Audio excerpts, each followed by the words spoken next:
Theseus, son of Aegeus, king and hero of the city-state of Athens, had just slain the Minotaur in the labyrinth of Minoan palace of Knossos on the island of Crete. In keeping with the promise he had made to his father, he was sailing back to the mainland with white sails flown, indicating that he was returning from his voyage alive, carrying a ship full of women and children of Athens, whom he saved from a ritualistic sacrifice to the Minotaur.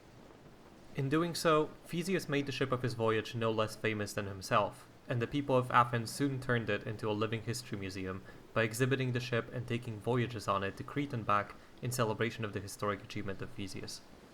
The ship was vowed to be preserved for centuries to come so that the celebration could go ahead each and every year. But this took its toll on the state of the ship, which would need constant repairs.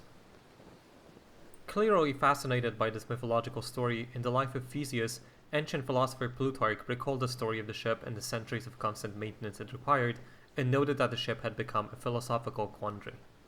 For they took away the old planks as they decayed, putting in new and stronger timber in their places, insomuch that this ship became a standing example among the philosophers for the logical question of things that grow, one side holding that the ship remained the same, and the other contending that it was not the same.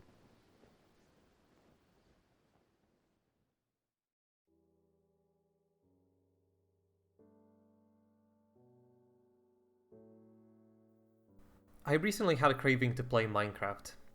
The game is soon to reach a ripe old age of 15 years, and I had the pleasure of discovering it all the way back in 2010, having been invested greatly into the game and its community in the next year or so, before growing a little bored and leaving to play other games.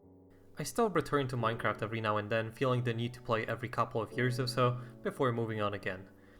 I never got quite the same passion for it as I did back in 2010, but it remained a fairly constant presence in my life, even if for most of the time I had very limited contact with the game and its community. Now in 2023, I navigated to the Minecraft store, which I think is the best way of obtaining the game nowadays. I clicked install and waited a minute before launching the Bedrock client. What I saw was, well, I won't say it was shocking, it wasn't that big of a deal, but I was hit with a feeling of unfamiliarity. Here I was trying to get into the same game for what could be the 10th or more time in my life. Here I was launching a game that I came to know 13 years ago, a game that I have known for nearly half my life.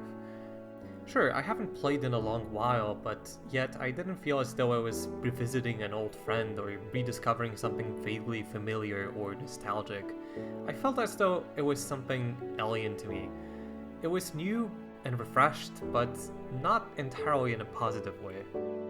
Let's take a step back. What is Minecraft? I mean, unless you live in a cave, you probably already know. Minecraft is only one of the most successful video games of all time and a true all-out cultural phenomenon. But as I navigated the menu, loaded into a new world, and explored, it had me question whether I actually knew what the game was. My last time with Minecraft for any extended period of time was probably about 2020, and that didn't last too long. Before that, maybe it was 2018 or 2017, maybe before that it was 2015.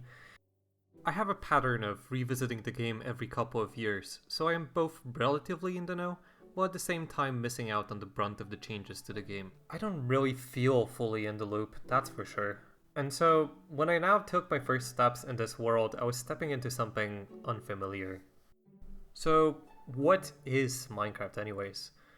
Back in 2010, when I discovered it, Minecraft was a simple, innovative, survival/exploration-driven sandbox. It had world generation, it had nether, a somewhat rudimentary multiplayer mode with limited modding support, fighting, mining, and crafting. All of the core gameplay blocks of the game were already there. But since then, Minecraft has become so much more. Already from inception, some pretty sizable communities have sprung up, some early mods were becoming available, and new mechanics were made available nearly weekly. But at its core, it continued for years as a game with a straightforward gameplay loop, a cohesive technical pedigree, and an experience that seemed fairly universal. What I mean by that is, whether you enjoy the game solo, with friends, or as part of one of the biggest communities with one of its servers, whether you were getting into the modding scene or played entirely vanilla, and whether you enjoy the exploration, the creativity, the fighting, or simply the socialization that the game provided, the experience of playing Minecraft was still pretty straightforward. If you met someone from the opposite side of the world playing Minecraft about this time, chances are you would have had many of the same experiences of playing it in common. But the same doesn't hold true anymore. This isn't exactly a bad thing, mind you. This isn't the ramblings of a disgruntled old man complaining about how things used to be better back in my days. If there ever was one, Minecraft is a true success story in digital entertainment, and the progression from this to this is nothing short of truly impressive. But over the many years that it has been, Minecraft has changed. Not just in terms of gameplay, mechanics, or technicalities, but the core meaning of what the game Minecraft is has changed drastically.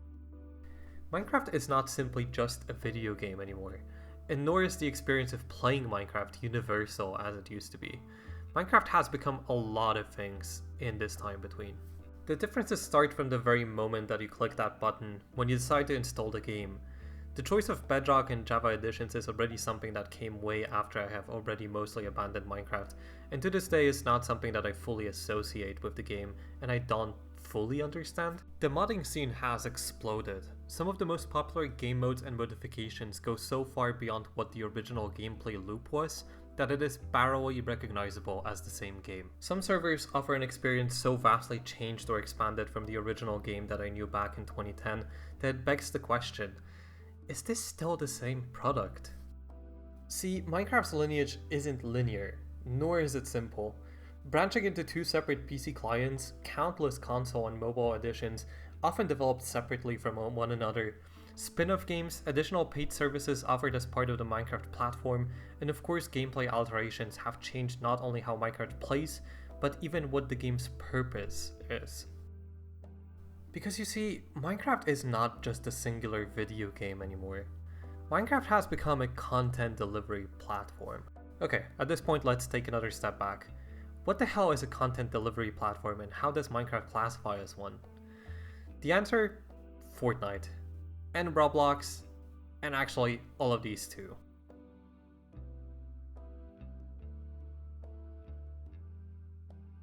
The year is 2016. Z1 King of the Hill, formerly known as H1Z1 and King of the Hill, it's kind of complicated. It's topping the charts, in no doubt thanks to its popularity with Twitch streamers and gameplay that heavily favors the live format of entertainment, with slow-paced build-up into intense critical moments which serve as an emotional release before entirely repeating the cycle in another match. H1Z1, as it was known at the time, had already been on the market since 2015, developed in cooperation with someone known as Brendan Green, whose online pseudonym was effectively unheard of to the general public until later in that year. But you may know the guy as Player Unknown. Green is nothing short of one of the most influential figures in gaming in mid-2010s, and it's not even purely because of his later hit, PlayerUnknown's Battlegrounds. Green absolutely hit it off, starting his career from humble beginnings in the modding scene for the game Arma 2, with the mod DayZ, again it's kind of complicated, where inspired by a little movie franchise entitled Hunger Games, he first created a modification called DayZ Battle Royale. Yes, the original Battle Royale, like before the name even came to denote an entire genre of games.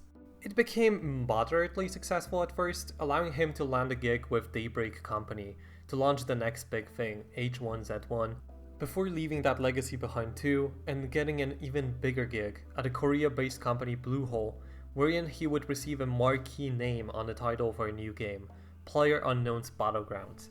Let me be straight with this was a big fucking deal. Marquee names are not at all common in the gaming industry, and though they don't always correlate with the success of the product, Green already had the reputation and the recipe for success. Up to this point in time, he had nearly single-handedly created the Battle Royale genre, and he had now impressive resources to cook up his perfect recipe. And he cooked. That year, in 2016, PUBG launched to an unprecedented success.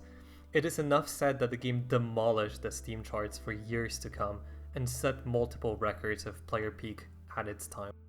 All of this really only set up the context for the industry in which a game that you may have heard about, Fortnite, came to be. The story of Brendan Green and DayZ is a whole nother topic that I would love to cover in a separate video, but for now, it need only to introduce us to Fortnite. It may surprise some of you that Fortnite was not even the game's original name. It was in fact Fortnite Save the World, and it was released in open beta all the way back in 2015, to little fanfare.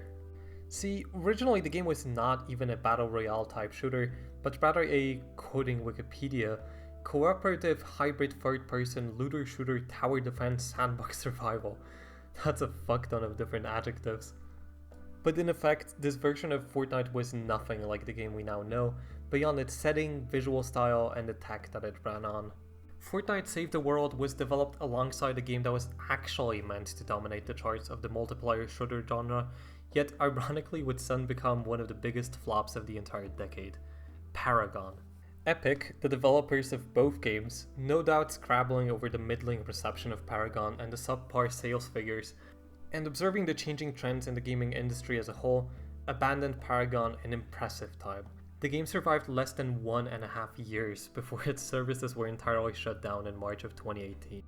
It signaled a huge shift in focus and attention of Epic as a company, which went from treating Fortnite as a side project with little money-making potential to soliciting a large investment, specifically to shore up funds to develop and aggressively market Fortnite. That investor, by the way, was Tencent, a Chinese conglomerate known at times for being the largest in the entire worldwide gaming industry by revenue, and for its direct links to the Chinese government. This was not only a boatload of money that Epic was willing to throw into Fortnite, but also a boatload of influence. I probably do not need to tell you how these investments played out in the years since. Anyone with even the least knowledge about the gaming industry would be able to recognize Fortnite as one of the most recognizable and profitable IPs of recent times. All you really need to know is in these numbers, because ultimately the success of Fortnite as a game is truthfully secondary to its success as a money-making machine. And Epic did not get to this point just by making a game with cartoonish graphics, wonky building mechanics, and victory royales. They got here because, more so than any other company in the world in this period of time, they realized the potential of Fortnite as a platform for content generation. It's funny how in gaming, more often than not, success stories are often traced to a single idea or concept, rather than slow and meticulous development. The Elder Scrolls Oblivion's Horse Armor pack in 2006 may have been the first time in-game objects were monetized for gamers, but it became a turning point in the way game content was developed, packaged, and sold.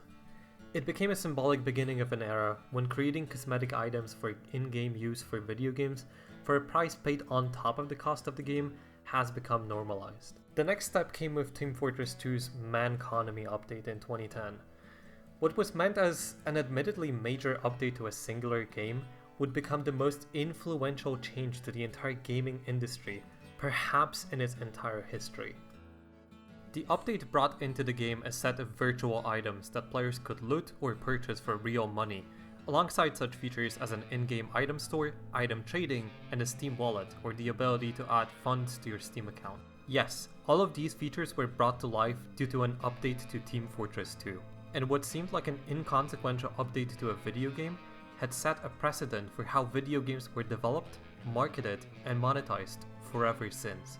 Because you see, before Manconomy, the industry standard was to earn the majority of profits from a video game for the sales of the base game itself, with occasional additions of expansion packs as they used to be called, and in the time after the Horse Armor pack, DLCs or downloadable content.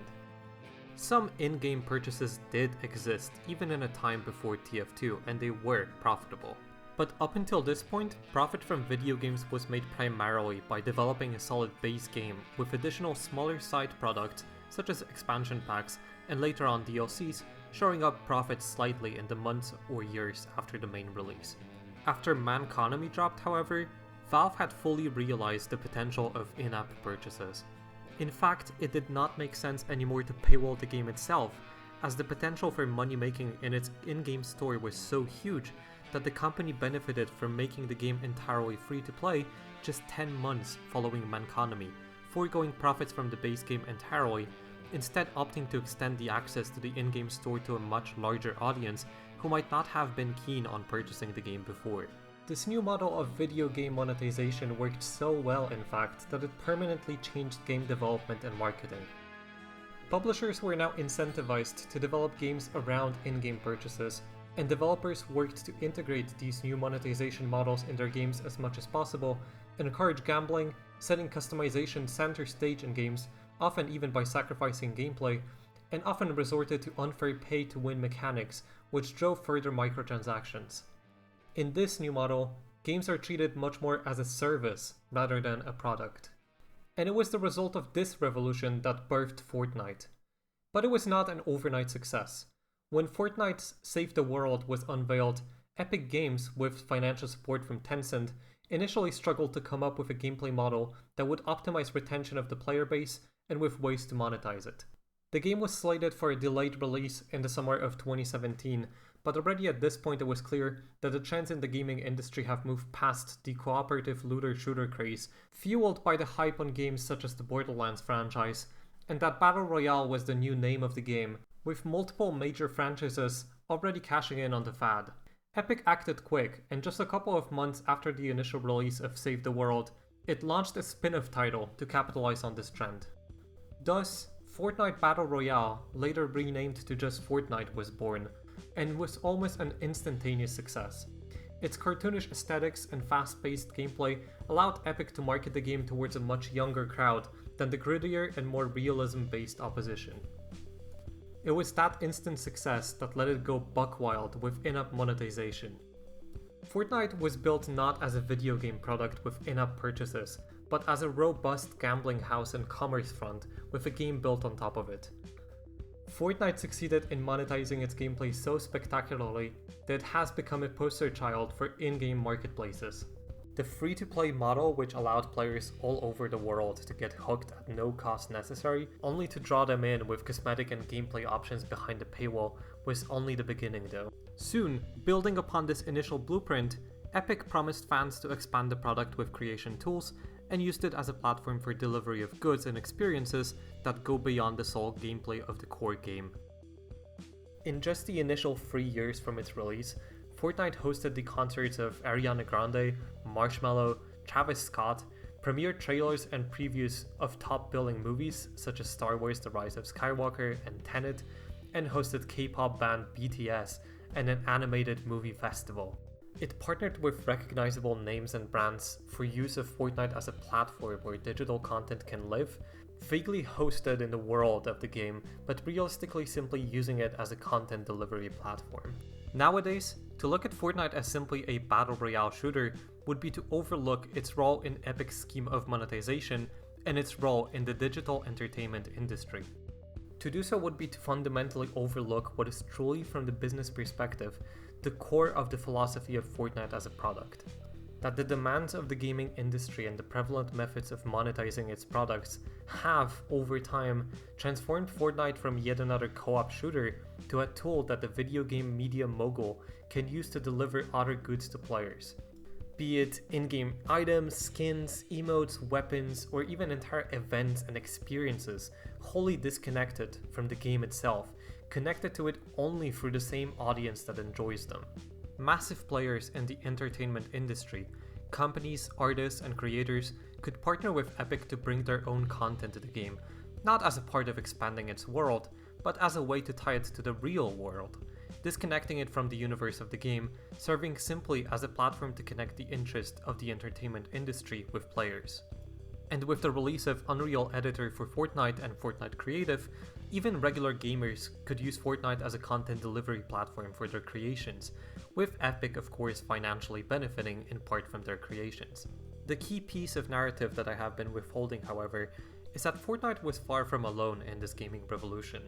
This shift was happening in many spaces in the industry at the time, and while Epic was exceptionally quick and successful at capitalizing on it, there were many more industry giants who tried, and often succeeded.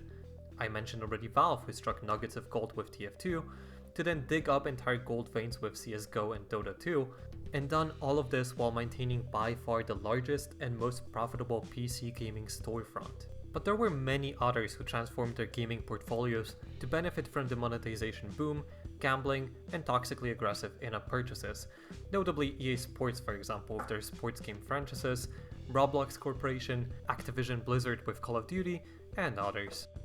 It was the presence of gaming mega giants, corporations controlling multi-billion-dollar IPs in the market, that had enabled the shift from video games to content delivery platforms. Because let's not overlook that this shift would not happen without the wealth and influence of industry's largest players. Indie companies just do not have the resources or the reach to create such robust content delivery platforms.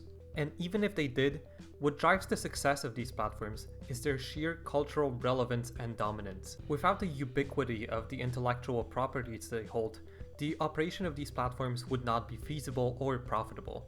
In simpler terms, these platforms exist precisely because their gaming brands, Minecraft, Roblox, Fortnite, are nearly universally known and drive among people incredible peer pressure and FOMO.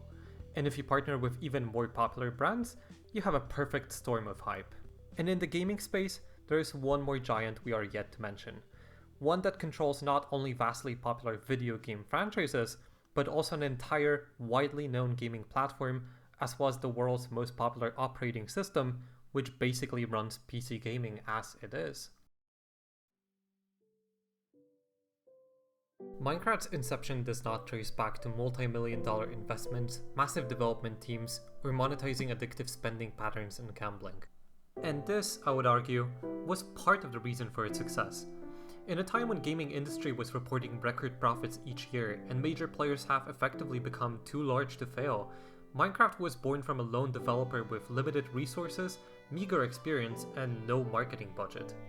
An unassuming Swedish man with a scruffy beard, often pictured in a fedora, fittingly for the early 2010s, had set out to create a video game to defy the industry trends, with simplistic, pixelated, and unrealistic blocky design, in opposition to the trend towards photorealism and an open-ended, sandboxy gameplay, which put the players in the driver's seat of an expansive world unlike the narrative-driven and linear cinematic-like experiences in gaming at the time.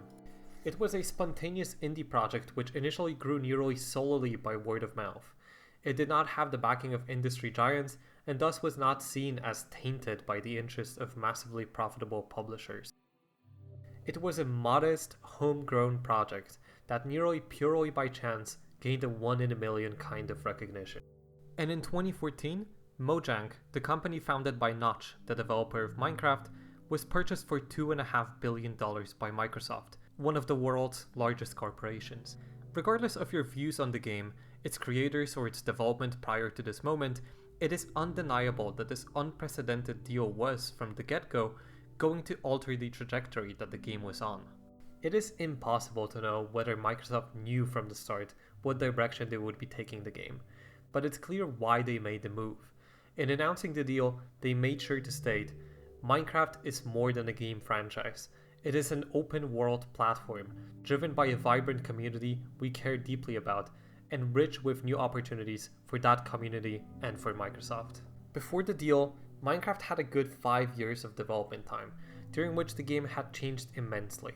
Years later, Notch himself admitted that the development for Minecraft was largely driven by the community of the game. At the start, the concept for the game was vague, and even its survival, combat, and exploration aspects were made up as the development progressed. But to turn the game into a content delivery platform, to not only create new content for it, but to enable experiences to become the content of the game, and to enable the community to drive it, resources of a mega corporation such as Microsoft were needed. This was, of course, not the original reason why Mojang was sold to Microsoft. Notch had simply grown wary of the game, its increasingly demanding and growing community, and running an expanding studio, which took him from developing games alone in his spare time to running one of video games' most recognizable brands with well over 100 employees. But Microsoft recognized that Minecraft, a game designed as a sandbox, held incredible potential. Gameplay potential for sure, but also monetization potential. With an open-ended product known for the creativity of its community to expand what the game originally constituted, one had an access to a potential platform of endless possibilities, where nearly any aspect of the product can be customized and sold. Over the many years of its development, Minecraft's gameplay was being taken into new directions by its community. The sandbox nature of the game meant that almost any type of gaming experience was possible, either through simply setting the right rules, or by expanding the game itself through modifications. And that possibility meant that, just like Fortnite would soon do, Minecraft too could monetize those experiences and modifications. Nowadays, almost anything imaginable is monetized within Minecraft. It's skins, cosmetics, texture packs, emotes, mods, services delivering particular game modes which expand on the original ideas of the game, and so on. I cast my mind back to 2010 when I first discovered Minecraft. The game undeniably has changed. Visually it has changed, its content has changed, the mechanics have changed. Hell, even the very technical backdrop of the game has changed. In between the, without exaggeration, hundreds of updates that happened between the versions developed nearly solely by Notch at the start and the updates created now by a vast studio with no less than hundreds of employees, between the switch from Java to C++, which powers the Bedrock edition, the addition of the in-game marketplace, and the development of entire communities within Minecraft that play the game on rule sets that stray so far from the original gameplay of the game that they may well be playing another game entirely, Minecraft is very, very different from the moment I played it then. So when I launch Bedrock Minecraft in 2023, am I playing the same game that I was in 2010? I don't recognize the world generated by the game, since world generation and biomes have entirely been reworked multiple times since that time.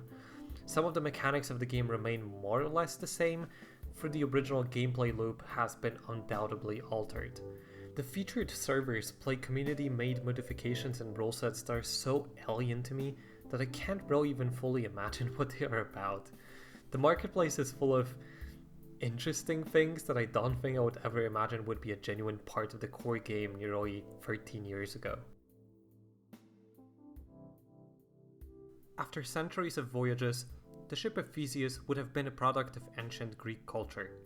A cultural fad, one might say, that was being preserved and changed with the passage of time and adapting it to the current conditions. Though the ship may have been built and rebuilt to the same blueprint, its planks would have worn out, its sails torn, and its crew grew old and feeble. With each modification, the ship was being remade to be whole again, but its parts were not original. Its identity, therefore, was maintained as a cultural symbol, not a representation of the exact ship that once brought Athenian women and children back home from a terrible fate. Perhaps my analogy is not perfect. After all, in the past 13 years, Minecraft was constantly evolving, expanding, not only being replaced in parts, but upgraded, even if subjectively speaking. Its individual parts replaced for new ones not purely due to wear and tear, but due to the concept of the game itself undergoing constant evolution as the game changed hands, technology changed, and even the players eventually grew older and their interests changed. The very concept of Minecraft, almost as a philosophical entity, is not the same after all these years. So then, in 2023, am I playing the same Minecraft I did in 2010? Perhaps like the mythical ship of Theseus, with every part replaced, it too has become a ghostly, paradoxical item. But I don't know, I think I'll just go play alpha versions from 2010 instead for now. Thank you very much for watching.